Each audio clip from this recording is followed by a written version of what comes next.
नमस्कार, मैं हूं राम विश्वकर्मा। आप देख रहे हैं एनबीटी ऑनलाइन।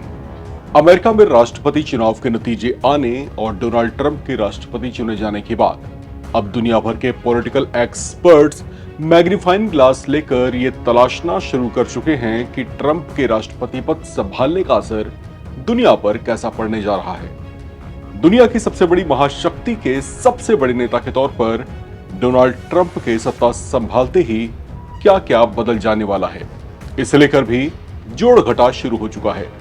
इस समय रूस और यूक्रेन युद्ध में उलझे हुए हैं, तो वहीं खाड़ी में इजराइल के साथ ईरान का छिटपुट युद्ध, इजराइल के ही साथ फिलिस्तीन के कब्जे वाले गाजा पट्टी में हमास के साथ युद्ध और इजराइल के ही साथ लेबनान के चरमपंथी संगठन हिजबुल्लाह के साथ भी युद्ध जैसे हालात ने दुनिया की चिंताएं बढ़ा रखी हैं।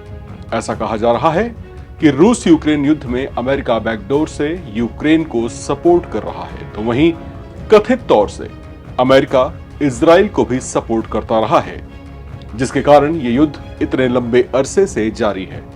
लेकिन ध्यान रखें, ऐसा होते समय अमेरिका में शासन जो बाइडेन का था, लेकिन अब सत्ता की बागडोर जब रिपब्लिकन पार्टी के डोनाल्ड ट्रंप संभालेंगे, तब उनकी पॉलिसीज इन युद्धों को लेकर क्या रहने वाली है, इस पर चर्चाएं गर्मा उठी हैं।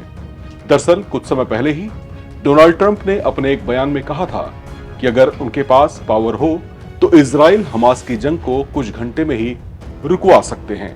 अब ट्रंप के चुनाव जीतते ही इजरायली हमलों से बदहाल हो चुके हमास ने एक बड़ा बयान जारी करते हुए ट्रंप को उसकी बात याद दिलाने की कोशिश की है। मिडिल ईस्ट में शांति लाने के ट्रंप के चुनावी बयान को कोट करते हुए हमास के वरिष्ठ अधिकारी समी अबू जहरी ने कहा कि ट्रंप पर यह साबित करने का दबाव है कि वे गाजा में युद्ध को कुछ घंटे में ही रोक सकते हैं। जहरी ने कहा कि ट्रंप ने ऐसा दावा किया था, अब उसे पूरा करने का वक्त आ गया है। जहरी ने कहा कि हम उनसे चाहते हैं कि वे राष्ट्रपति जो बाइडेन को की जो गलतियां जो हुई हैं उससे वे कुछ सीखें।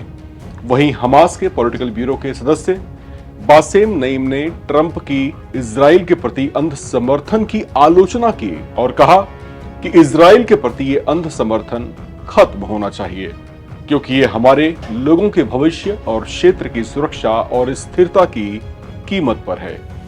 आपको बता दें कि जो बाइडेन के नेतृत्व में अमेरिकी शासन हमेशा से इजराइल को लेकर सॉफ्ट कॉर्नर बनाए रहा। उस पर यह आरोप भी लगते रहे कि वे एक महाशक्ति के तौर पर इस युद्ध को रुकवाने में जो भूमिका उसकी रहनी चाहिए थी और जो जिम्मेदारी उसकी होनी चाहिए थी, अमेरिका उससे जानबूझकर पीछे रहा और इजराइल को युद्ध के लिए शह देता रहा।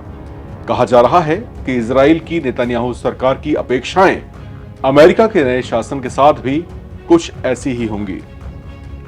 डोनाल्ड ट्रंप की जीत के बाद नेतन्याहू ने इसके लिए बधाई संदेश जारी करते हुए कहा कि इतिहास की सबसे बड़ी जीत के लिए बधाई। व्हाइट हाउस में आपकी वापसी इजराइल और अमेरिका की आपसी साझेदारी को और मजबूत करने का वादा है।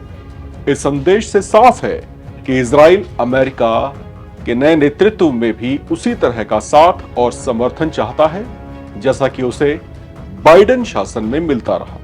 लेकिन चर्चा इस बात को लेकर भी है कि फिर ट्रंप के उस बयान का क्या होगा जिसमें उन्होंने गल्फ में शांति लाने की अपनी क्षमता का जिक्र किया था।